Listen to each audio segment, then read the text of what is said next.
Ahora mismo, mientras existes en este instante preciso del tiempo, hay una pregunta que la física moderna no puede responder.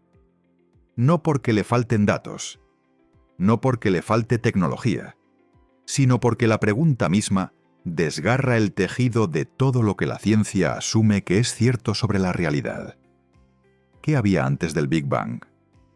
Durante décadas, la respuesta oficial fue simple y contundente. Nada. No había espacio, no había tiempo, no había materia, no había leyes físicas. El Big Bang no ocurrió en un universo preexistente. El Big Bang creó el universo, incluyendo el espacio y el tiempo mismos. Preguntar qué había antes es como preguntar qué hay al norte del Polo Norte.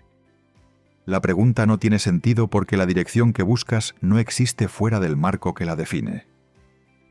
Era una respuesta elegante, cerrada, casi irrefutable. Y entonces los físicos miraron más de cerca y encontraron algo, no una señal débil, no una anomalía estadística marginal que podría ser ruido instrumental. Una estructura, una firma matemática grabada en la radiación más antigua del universo con una precisión que desafía toda explicación dentro del modelo estándar. Una firma que solo tiene sentido si algo con estructura, algo con información, algo con propiedades físicas coherentes, existía antes del momento que llamamos el principio de todo. Aquí es donde se pone verdaderamente aterrador.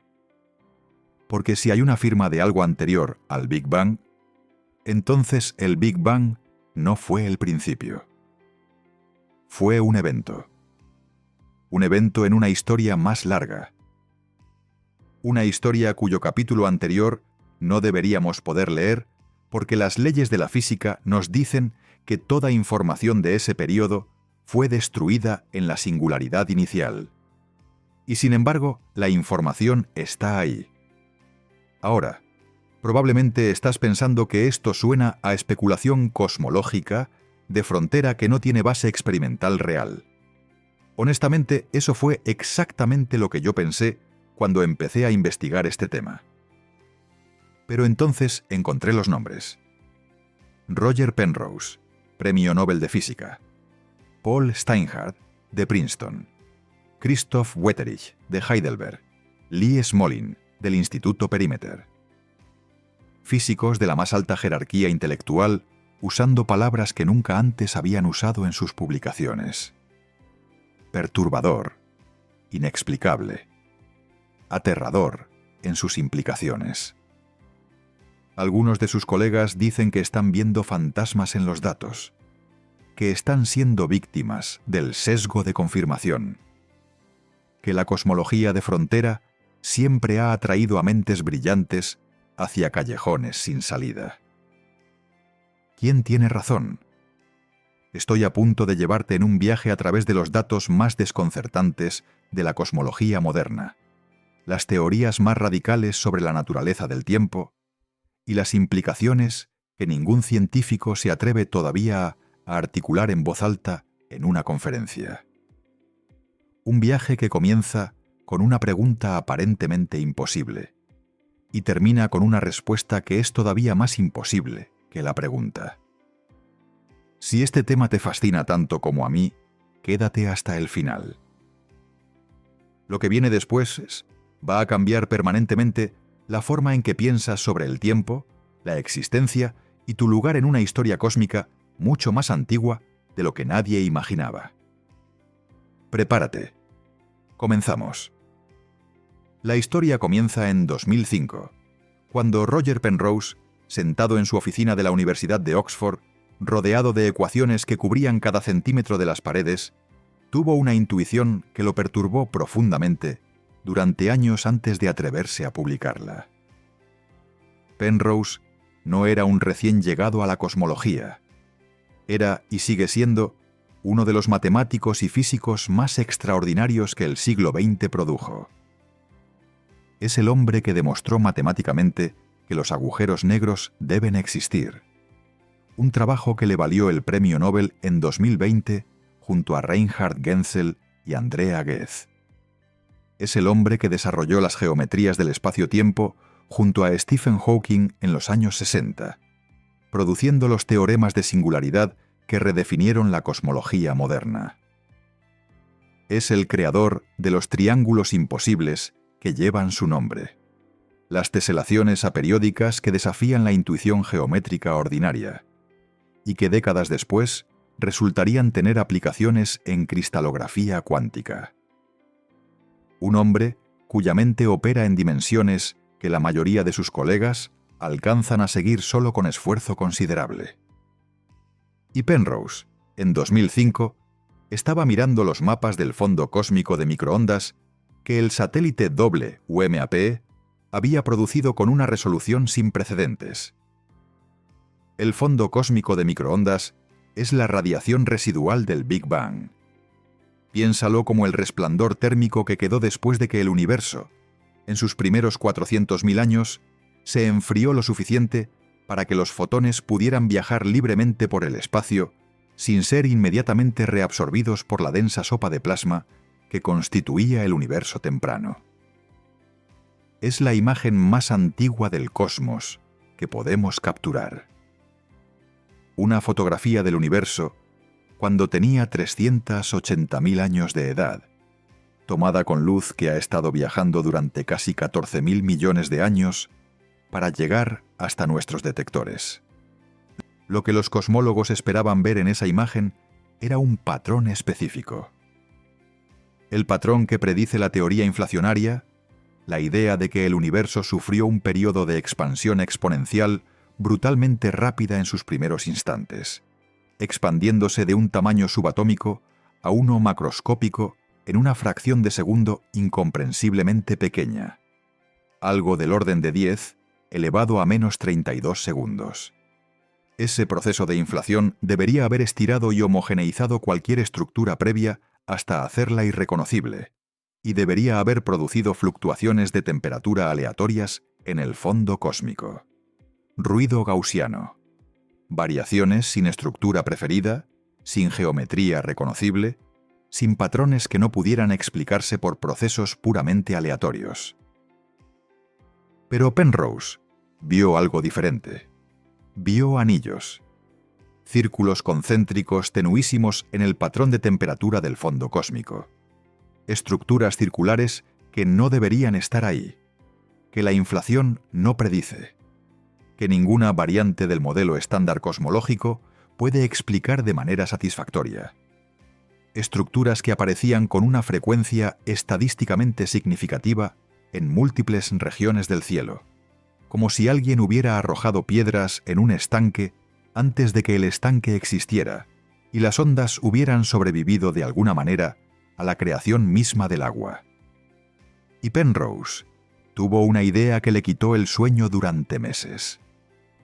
Una idea que al principio rechazó por considerarla demasiado especulativa, demasiado alejada de los cánones de la física teórica rigurosa. ¿Y si esos círculos no eran ruido? ¿Y si eran ecos? Ecos de eventos masivos que habían ocurrido antes del Big Bang. Piénsalo un momento de manera concreta.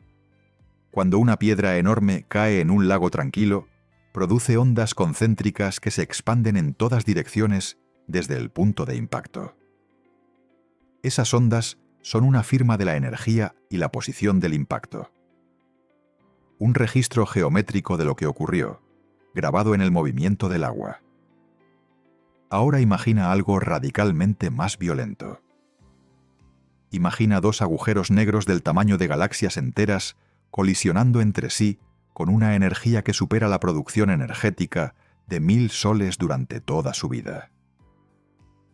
La colisión produciría ondas en el tejido del espacio-tiempo, ondas gravitacionales de una intensidad inimaginable, que se expandirían en todas las direcciones desde el punto de impacto, atravesando todo el universo que las rodeaba.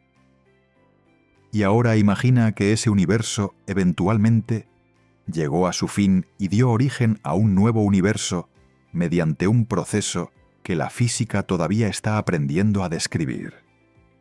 Esas ondas gravitacionales transformadas pero estructuralmente coherentes, podrían haber sobrevivido a esa transición y quedado grabadas en la radiación del nuevo universo como círculos de baja varianza, como la memoria geométrica de una violencia cósmica que ocurrió en otra era de la existencia. Penrose propuso exactamente eso, que los círculos que veía en el fondo cósmico eran las huellas ondulatorias de colisiones entre agujeros negros supermasivos que habían ocurrido en un universo anterior al nuestro. A esta idea la llamó cosmología cíclica conforme, o CCC por sus siglas en inglés. Y su propuesta no era simplemente narrativa. Era matemáticamente precisa.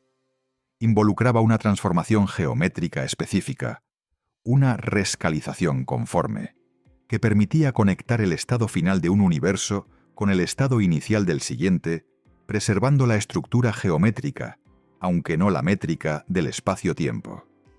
Las implicaciones son asombrosas. Si Penrose tiene razón, el Big Bang no fue el principio de todo. Fue la transición entre dos eras cósmicas. Una transición violenta y transformadora, sí, pero una transición. Nuestro universo comenzó donde terminó otro. Y ese otro universo también pudo haber comenzado donde terminó uno anterior. Y así, en una cadena de eones cósmicos que se extiende hacia atrás en el tiempo sin límite conocido, como un libro cuyos capítulos anteriores siguen apareciendo cada vez que crees haber llegado al primero. Considera lo que esto significa en términos concretos. Si existe una cadena de universos anteriores al nuestro, entonces el tiempo no comenzó con el Big Bang. El Big Bang fue un punto de inflexión en una historia más larga, una historia que la física convencional asumía que no podía existir porque asumía que el tiempo mismo comenzó en ese momento. Toda la cosmología estándar, todo el modelo del Big Bang que se enseña en universidades de todo el mundo, descansa sobre la premisa de que la singularidad inicial es un muro infranqueable. Un punto donde la física deja de funcionar y más allá del cual no hay nada que preguntar. Penrose estaba diciendo que ese muro tiene una puerta y que la puerta está entreabierta. Para entender por qué esto es tan radical, necesitas comprender con precisión qué es una singularidad y por qué los físicos la temen tanto.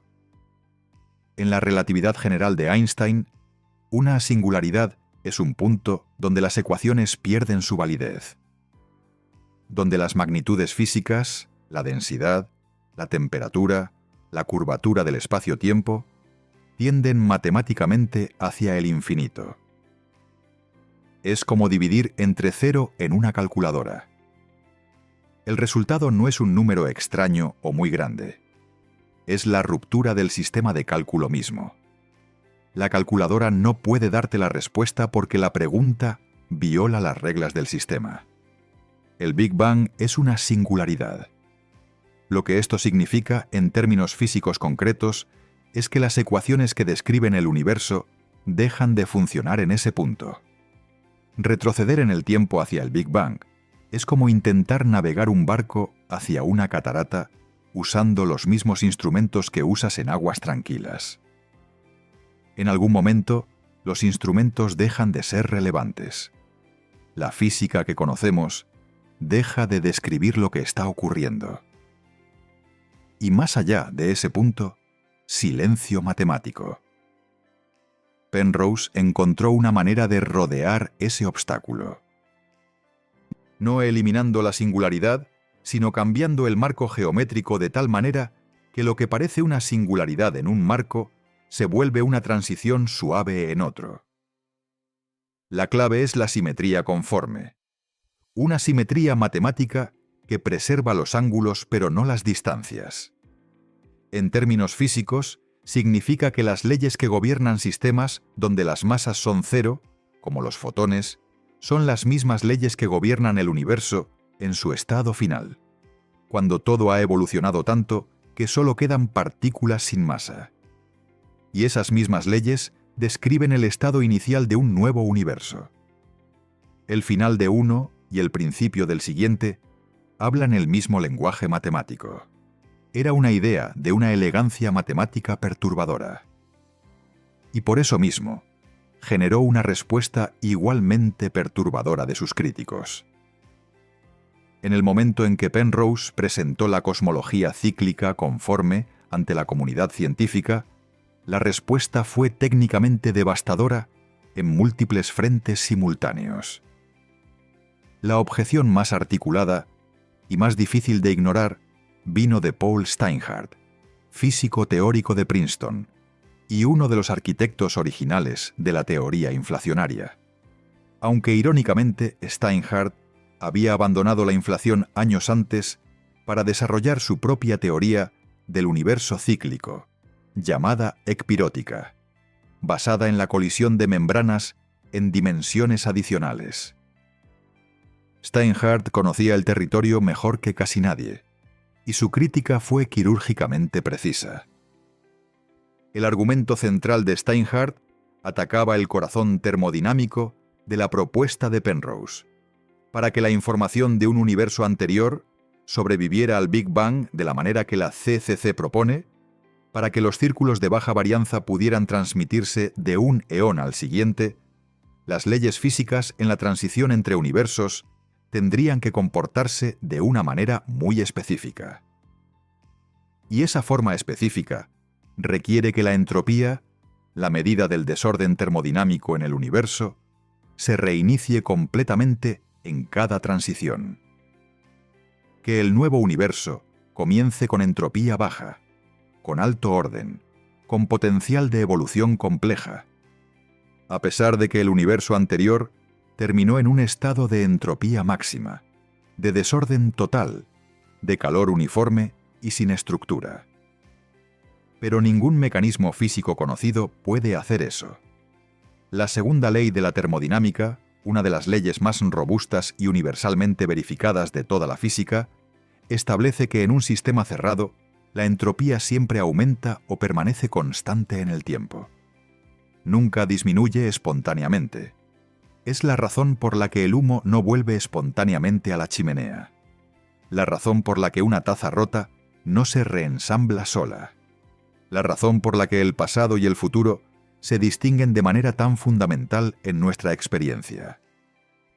Para ponerlo en perspectiva de manera visceral, esperar que la entropía se reinicie espontáneamente en la transición entre eones cósmicos es aproximadamente tan probable como que todos los átomos de aire en la habitación donde estás ahora mismo decidan simultáneamente acumularse en una esquina y dejarte en el vacío. No es solo improbable en el sentido cotidiano de la palabra, es una violación directa de las leyes estadísticas que sustentan toda la física que conocemos, desde la termodinámica de los motores hasta la física de las estrellas y la química de la vida. Sin un mecanismo que resuelva el problema de la entropía, la CCC no es una teoría física completa. Es una propuesta matemáticamente interesante que no puede conectarse con la realidad termodinámica del universo que habitamos. Otros físicos añadieron críticas adicionales. Ethan Siegel, astrofísico de la Universidad Estatal de Oregon y uno de los divulgadores científicos más rigurosos de la comunidad anglosajona, argumentó que los círculos de baja varianza que Penrose creía detectar en el fondo cósmico eran casi con certeza un artefacto estadístico. El problema es fundamental y difícil de eludir. Si buscas un tipo específico de patrón en un conjunto de datos suficientemente complejo y ruidoso, y si tu método de búsqueda no está perfectamente calibrado para distinguir señal de ruido, eventualmente encontrarás el patrón que buscas, no porque esté ahí, sino porque tu método lo genera. Es como ver figuras humanas en las nubes o mensajes significativos en estática de radio. El patrón no está en los datos. Está en el método de análisis aplicado a los datos. La crítica de Siegel señalaba específicamente que los análisis estadísticos de Penrose y sus colaboradores no habían utilizado los tests estadísticos más conservadores disponibles, y que cuando otros investigadores aplicaron tests más rigurosos a los mismos datos, la significancia estadística de los círculos se reducía considerablemente. No desaparecía completamente, pero se acercaba peligrosamente al umbral donde la coincidencia aleatoria se vuelve una explicación plausible. Anatol Kogut, cosmólogo del Goddard Space Flight Center de la NASA, fue más categórico. Afirmó que el análisis de Penrose contenía errores metodológicos específicos en la forma en que había calculado las distribuciones de varianza esperadas, y que cuando esos errores se corregían, la anomalía se reducía a niveles que no requerirían ninguna física exótica para explicarse. Así estaba el debate a mediados de la segunda década del siglo XXI. Una propuesta extraordinariamente ambiciosa de un físico de primera línea, respaldada por datos genuinamente desconcertantes, pero cuestionada por objeciones termodinámicas y estadísticas que no podían descartarse fácilmente. Un empate tenso. Una situación donde la decisión racional era reservar el juicio y esperar más datos. Y entonces llegaron los más datos. El primer giro llegó de un lugar completamente inesperado. En 2018, un equipo de cosmólogos de la Universidad de Oxford, liderado por Daniel Hahn, junto al propio Penrose, y Krzysztof Meissner de la Universidad de Varsovia, publicaron un análisis exhaustivo de los datos del satélite Planck, el instrumento de mapeo del fondo cósmico más preciso jamás construido. Un satélite que operó entre 2009 y 2013 y que produjo mapas del fondo cósmico con una resolución angular de menos de 10 minutos de arco.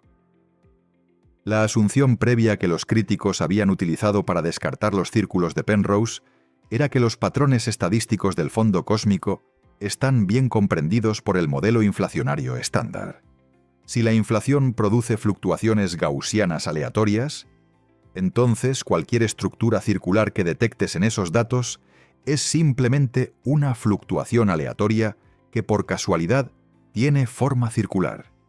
De la misma manera que si lanzas monedas suficientes, eventualmente obtendrás 100 caras seguidas. El equipo de Penrose demostró algo que los críticos no habían anticipado. Los círculos que habían identificado en el fondo cósmico no eran simplemente regiones con temperaturas ligeramente anómalas en ninguna dirección particular. Eran regiones donde la varianza de temperatura, la dispersión estadística de las fluctuaciones dentro del círculo, era significativamente más baja que el promedio del fondo cósmico circundante. No más alta, más baja. Las regiones circulares eran más uniformes, más ordenadas, menos ruidosas que sus alrededores. Y esa distinción importa enormemente, porque una región de alta temperatura podría explicarse de muchas maneras dentro del modelo estándar. Pero una región de varianza anormalmente baja es mucho más difícil de explicar. Significa que algo suavizó las fluctuaciones en esa región. Algo actuó sobre esa parte del fondo cósmico y la dejó más homogénea, más tranquila, más uniforme que el entorno. Como si alguien hubiera planchado una tela arrugada en ciertos círculos específicos y hubiera dejado el resto de la tela sin planchar. Y eso es exactamente lo que predice la CCC. Si un agujero negro supermasivo del universo anterior colisionó con otro y liberó una cantidad monumental de energía en forma de ondas gravitacionales en el eón previo al nuestro, esas ondas habrían barrido el espacio que las rodeaba con una intensidad que suavizaría las fluctuaciones cuánticas en su camino. Las regiones del espacio temprano de nuestro universo que correspondían a donde esas ondas habían pasado serían estadísticamente más uniformes. Los círculos de baja varianza serían exactamente lo que deberíamos detectar si la CCC fuera correcta. El equipo publicó que habían identificado más de 300 regiones circulares de baja varianza estadísticamente anómalas en los datos del Planck. No perfectamente, no con la claridad de una fotografía nítida, pero con una consistencia estadística que era muy difícil de explicar como coincidencia pura. la comunidad respondió con cautela renovada. Ni con aceptación entusiasta, ni con rechazo definitivo. Con el reconocimiento incómodo de que algo en los datos del Planck necesitaba explicación y que la CECC, por más problemática que fuera termodinámicamente, al menos generaba predicciones específicas que los datos tendían a confirmar. La evidencia seguía acumulándose. El segundo descubrimiento fue más desconcertante todavía, y llegó desde una dirección completamente diferente. En 2020, un equipo de físicos de la Universidad de Cambridge, liderado por Malcolm Perry, colega cercano de Stephen Hawking durante décadas de colaboración, publicó un artículo sobre lo que se conoce como la paradoja de la información en los agujeros negros. La paradoja era una que Hawking había identificado en los años 70 y que había perturbado a los físicos teóricos durante 50 años, sin resolución satisfactoria. La paradoja funciona así.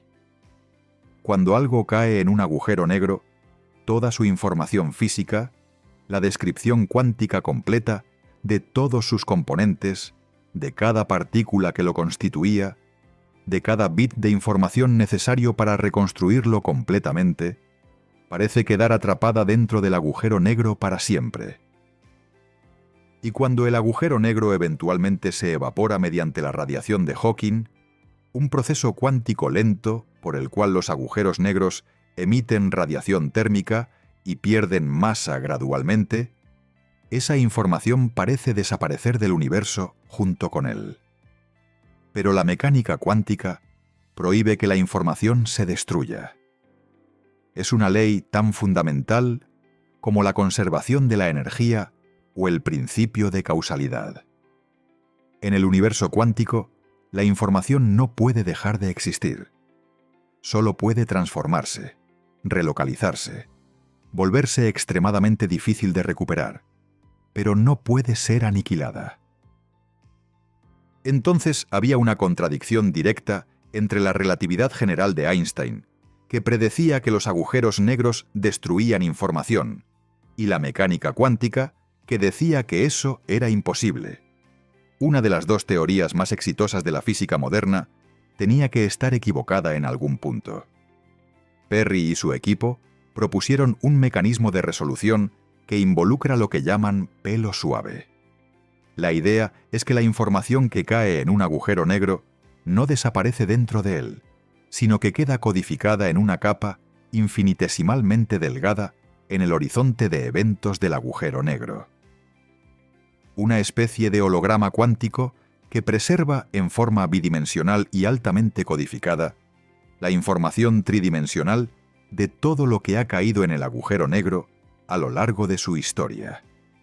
Cuando el agujero negro se evapora, esa información se libera, transformada pero presente, en la radiación de Hawking. Y aquí es donde la conexión con el pre-Big Bang se vuelve fascinante, de una manera que nadie anticipó completamente.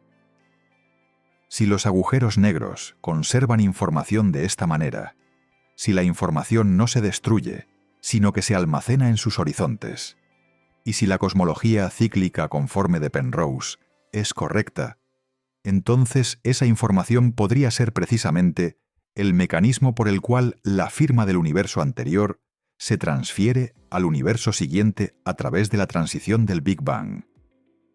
Los agujeros negros supermasivos del universo anterior, los gigantes que habían crecido durante eones absorbiendo galaxias enteras, serían los archivadores del cosmos. Las estructuras que, gracias al mecanismo de pelo suave de Perry, preservarían información sobre toda la historia del universo anterior. Y cuando colisionaran entre sí en los momentos finales de ese universo, liberarían esa información codificada en ondas gravitacionales que atravesarían la transición del Big Bang y quedarían grabadas en el fondo cósmico del universo siguiente, como los círculos de baja varianza que Penrose detectó. No era una conexión que Perry había planteado explícitamente en su artículo, pero un cosmólogo de la Universidad de Helsinki, llamado Siksi Räsänen, la identificó en 2021 y publicó un análisis preliminar señalando que la combinación del mecanismo de Perry con el marco geométrico de Penrose producía un modelo más coherente termodinámicamente que la CCC original. Porque si la información no se destruye en la transición, sino que se preserva y transfiere, entonces el problema de la entropía que Steinhardt había señalado podría tener una solución que Penrose no había anticipado. La entropía no se reinicia desde cero, se reorganiza. La información que constituía el orden del universo anterior se codifica en la estructura geométrica del Big Bang y reemerge como las condiciones iniciales del universo siguiente. Era como descubrir que los libros de una biblioteca destruida por el fuego no habían desaparecido completamente. Habían dejado sus huellas moleculares, su información, codificada en las cenizas, y que alguien había encontrado la manera de leer esas cenizas. Y entonces llegó el tercer descubrimiento, el que abrió una puerta filosófica y física que nadie estaba completamente preparado para atravesar. En 2023, Christoph Wetterich, físico teórico de la Universidad de Heidelberg y uno de los expertos mundiales en la naturaleza de la energía oscura y la evolución de las constantes cosmológicas, publicó un análisis que proponía algo radicalmente diferente de Penrose, pero igualmente perturbador en sus consecuencias. Wetterich sugirió que la singularidad del Big Bang podría ser una ilusión matemática, no una singularidad real donde la física se rompe, sino una singularidad aparente que surge de utilizar el marco de referencia equivocado para medir las propiedades de las partículas. Específicamente, sugirió que si cambias el sistema de unidades que usas para medir las masas de las partículas, permitiendo que esas masas varíen con el tiempo, en lugar de ser constantes, la singularidad desaparece. El universo no comenzó en un punto de densidad infinita. Simplemente comenzó en un estado donde las partículas tenían masa efectiva cero, y fue adquiriendo masa a medida que evolucionaba. En ese modelo, el Big Bang no es un muro infranqueable. Es una región de transición donde las masas de las partículas se acercaban a cero, pero el universo continuaba existiendo con una dinámica coherente y calculable. Y más allá de esa región, en el pasado, había un universo diferente. Un universo donde las masas eran, en términos del marco de referencia ordinario, negativas en su evolución temporal. Un universo que se contraía hacia lo que nosotros experimentamos como la expansión inicial de nuestro cosmos. La imagen que emerge es la de un reloj de arena cósmico. Un universo anterior contrayéndose hacia el punto de cintura, el cuello del reloj. El Big Bang siendo ese punto de cintura, ese momento de transición donde la contracción se convierte en expansión. Y nuestro universo expandiéndose desde ese punto hacia el futuro, mientras el universo anterior se comprimía hacia ese mismo punto desde el pasado. Lo extraordinario de la propuesta de Wetterich es que no requiere nueva física exótica. No requiere dimensiones adicionales, no requiere transformaciones geométricas sofisticadas como las de Penrose, no requiere mecanismos de preservación de información como los de Perry. Requiere simplemente reconocer que la forma en que medimos las masas de las partículas no es la única forma posible de medirlas, y que el universo descrito en un marco de referencia diferente no tiene singularidad. 3 equipos independientes. 3 enfoques matemáticos completamente diferentes. 3 conjuntos de evidencia empírica distintos. Todos apuntando en la misma dirección incómoda, extraordinaria y en última instancia fascinante. Que algo existía antes del Big Bang. Que el universo tiene una historia más larga de lo que asumíamos. Que el muro que creíamos infranqueable tiene, si no una puerta, al menos una ventana. Pero el debate va mucho más profundo que la cosmología observacional o la física matemática de las singularidades. Y aquí es donde todo cambia, porque toca la naturaleza misma del tiempo. No el tiempo como lo mides con un reloj, el tiempo como categoría fundamental de la realidad. En 2022, Lee Smolin, físico teórico del Instituto Perimeter de Física Teórica en Waterloo, Canadá, uno de los pensadores más originales e iconoclastas de la física contemporánea, publicó una extensión de su trabajo sobre lo que llama realismo temporal. La propuesta de Smolin es radical, en un sentido que va más allá de lo cosmológico. Smolin propone que el tiempo es la única cosa verdaderamente fundamental en el universo. No el espacio, no la materia, no las partículas o los campos. El tiempo. Y si el tiempo es fundamental, entonces las leyes físicas, las ecuaciones que describen cómo se comporta el universo, no son verdades eternas e inmutables que existían antes del universo y que el universo simplemente obedece. Las leyes físicas son propiedades del universo que evolucionan con el tiempo. El universo no está gobernado por leyes externas. Genera sus propias leyes en el proceso de evolucionar, de la misma manera que la evolución biológica genera sus propias reglas en el proceso de operar. Considera lo que esto significa en el contexto del pre-Big Bang. Si las leyes físicas evolucionan con el tiempo, entonces el universo que existía antes del Big Bang no estaba gobernado por las mismas leyes que gobiernan el nuestro. Tenía sus propias constantes físicas, su propia velocidad de la luz, su propia constante gravitacional, su propia constante de Planck. Era un universo físicamente diferente del nuestro en sus fundamentos más básicos, no solo en su contenido de materia o en su geometría, sino en las reglas que determinaban cómo la materia se comportaba y cómo la geometría evolucionaba.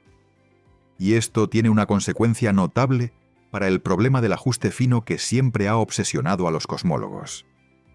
¿Por qué las constantes físicas de nuestro universo tienen exactamente los valores que tienen? ¿Por qué la constante gravitacional, la velocidad de la luz, la carga del electrón, la masa del protón, están todas ajustadas con tal precisión exquisita que si cualquiera de ellas variara en un porcentaje muy pequeño, las estrellas no podrían formarse, los átomos no podrían existir, la vida sería imposible? La respuesta habitual es el principio antrópico. Solo podemos observar un universo compatible con nuestra existencia como observadores. Pero Smolin ofrece una respuesta diferente. Las constantes que tenemos son el resultado de un proceso evolutivo. Los universos anteriores al nuestro tenían constantes diferentes. Algunos de esos universos generaron las condiciones para producir agujeros negros masivos, que a su vez generaron nuevos universos mediante procesos similares al Big Bang, con constantes ligeramente diferentes. Los universos más prolíficos en producir agujeros negros, y por tanto en generar universos descendientes, fueron los que sobrevivieron y proliferaron. Y resulta que las constantes que maximizan la formación de agujeros negros también son, por razones físicas profundas, las constantes que permiten la formación de estrellas complejas, elementos pesados y eventualmente vida. No es diseño, no es azar puro, es selección, evolución cósmica. Y si la evolución cósmica es el mecanismo, entonces la historia del universo es incomparablemente más larga y más rica de lo que el modelo del Big Bang aislado sugiere. La revelación más sorprendente de toda esta historia, sin embargo, no provino de ninguna de estas teorías teóricas. Provino de los datos experimentales más concretos y recientes que la cosmología observacional ha producido. En 2024, el equipo de la colaboración BICEP-Keck, que opera un detector especializado de polarización del fondo cósmico en el Polo Sur Antártico, un instrumento diseñado específicamente para detectar las huellas de ondas gravitacionales primordiales en la polarización de la luz del fondo cósmico, presentó sus análisis más recientes en la Conferencia Anual de la Sociedad Astronómica Americana. Lo que buscaban, lo que la teoría inflacionaria predice con gran precisión, son patrones de polarización llamados modos B, remolinos específicos en la orientación de los fotones del fondo cósmico que solo pueden ser producidos por ondas gravitacionales de origen primordial. Detectar esos modos B con la amplitud correcta sería la confirmación definitiva de la inflación cósmica y cerraría décadas de debate sobre el mecanismo que gobernó los primeros instantes del universo. Lo que el equipo encontró fue modos B, pero con una distribución espectral que no coincidía exactamente con ningún modelo inflacionario estándar. Había un exceso de señal en ciertos rangos de frecuencia angular. Un exceso pequeño, situado en el límite de la significancia estadística que los físicos consideran definitiva, pero reproducible en múltiples subconjuntos de datos y consistente a través de diferentes métodos de análisis. Un exceso que algunos físicos del equipo, con una cautela que en sí misma es reveladora de cuánto los perturba la implicación, han comenzado a explorar como potencialmente originado en ondas gravitacionales primordiales de una fuente que no es la inflación de nuestro universo. Una fuente que podría ser la radiación gravitacional producida por colisiones de agujeros negros en un universo anterior, transmitida a través de la transición del Big Bang y superpuesta a la señal inflacionaria de nuestro propio universo como un susurro debajo de un grito. No es una interpretación que hayan publicado formalmente como conclusión. Es una posibilidad que están investigando con la seriedad que los datos parecen merecer. Y el hecho de que físicos del calibre de los que operan Bicep Keck estén considerando esa posibilidad, aunque sea en los márgenes de sus publicaciones formales, es en sí mismo uno de los desarrollos más notables de la cosmología contemporánea. Considera lo que esto significa en su totalidad. Estamos potencialmente detectando, en los datos de polarización más precisos que jamás hemos producido, el sonido de colisiones que ocurrieron antes de que el tiempo comenzara, según nuestra comprensión convencional. Estamos leyendo un capítulo de una historia que en principio no deberíamos poder leer. Estamos mirando más atrás que el principio. Pero, ¿qué significa todo esto para ti? Para la persona concreta que en este momento está procesando estas ideas, que tiene que levantarse mañana y tomar decisiones, gestionar relaciones, afrontar incertidumbres de escala humana que parecen irrisorias comparadas con la escala cósmica de lo que hemos estado explorando, pero que son las únicas incertidumbres que realmente te importan. Piensa en tu relación con el tiempo, con el pasado específicamente. Hay cosas en tu pasado que consideras definitivamente cerradas. Errores que no pueden corregirse. Oportunidades que no pueden recuperarse. Pérdidas que son permanentes porque el tiempo es unidireccional y lo que quedó atrás para siempre. El pasado es la única parte del tiempo que sientes verdaderamente segura. No puede cambiar. Está fijo. Pero la física que hemos explorado hoy sugiere que el pasado no es exactamente lo que parece, que la información que constituye el pasado no se destruye, que incluso el evento más catastrófico que podemos imaginar, el Big Bang, no borró completamente lo que existía antes, que la información persiste, transformada, recodificada, distribuida de maneras que escapan a la recuperación ordinaria, pero no a la existencia fundamental. No estoy sugiriendo que esto signifique que tus errores del pasado no importan, o que las pérdidas que has sufrido no son reales. Estoy señalando algo más sutil y más profundo. Que la imagen del tiempo, como una línea recta donde el pasado desaparece definitivamente, en el punto donde el presente lo abandona, podría ser una aproximación. Una aproximación útil para la escala de la experiencia humana cotidiana, pero una aproximación que en los niveles más fundamentales de la realidad física da paso a algo más complejo, más interconectado, más permanente de lo que esa imagen sugiere. Si la información no se destruye, entonces todo lo que ha existido, todo lo que ha ocurrido, toda experiencia, toda estructura, toda complejidad, está de alguna manera codificado en el estado presente del universo. No de una manera recuperable, no de una manera que permita literalmente revertir el tiempo o recuperar lo perdido, pero de una manera que hace que el universo sea, en algún sentido profundo, la suma total de su historia. Y tú eres parte de esa historia, no metafóricamente, físicamente. Los átomos que componen tu cuerpo fueron forjados en el interior de estrellas que murieron hace miles de millones de años. El carbono de tus neuronas, el oxígeno de tu sangre, el calcio de tus huesos, todo fue sintetizado en reacciones nucleares en el núcleo de estrellas que explotaron como supernovas antes de que la Tierra existiera. Eres el resultado de procesos que se iniciaron hace más tiempo del que podemos imaginar, y cuya historia, si las teorías que hemos explorado son correctas, se extiende incluso más allá del Big Bang. ¿Qué somos entonces? ¿Cómo nos situamos en una historia que no tiene principio conocido? ¿Cambia algo en la forma en que vivimos cuando el suelo que creíamos tener bajo los pies, el Big Bang como origen absoluto de todo, se revela como otro episodio en una cadena sin inicio verificado? La respuesta incómoda es esta.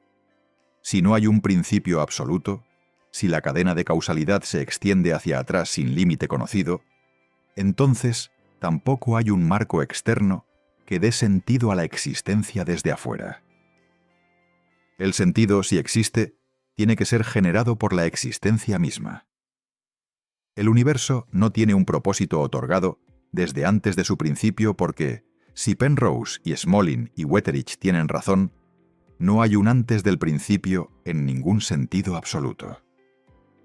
Hay simplemente la cadena de universos, cada uno generando el siguiente, cada uno con sus propias leyes y su propia historia, en una procesión sin comienzo conocido. Hay dos visiones del mundo que emergen de todo esto, y ambas son vertiginosas de maneras profundamente diferentes.